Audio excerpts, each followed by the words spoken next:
Le gouvernement de la transition était cet après-midi en conseil interministériel. Raymond Donsima et son équipe ont examiné 12 projets de tests législatifs et réglementaires. Reportage Patrick Simongoy.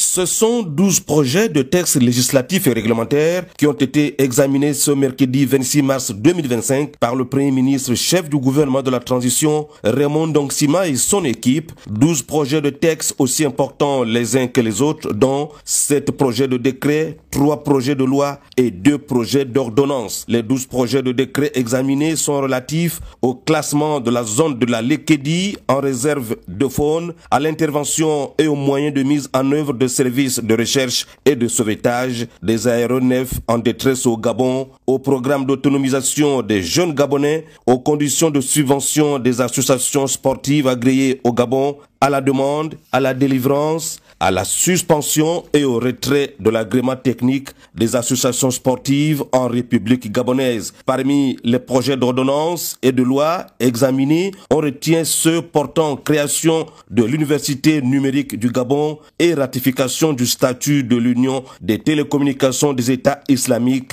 et ratification de la Convention du Conseil de l'Europe sur la contrefaçon des produits médicaux et les infractions similaires menaçant la santé publique. 6 communications ont été enregistrées par le Conseil interministériel, dont celle relative à la validation des plans de passation des marchés publics et à la célébration de la Journée nationale de la femme qui se tiendra le 17 avril 2025 à Mouila, dans l'Angounié. Raymond Donsima et ses ministres viennent de tenir le dernier conseil interministériel d'avant-campagne électorale de la présidentielle du 12 avril 2025.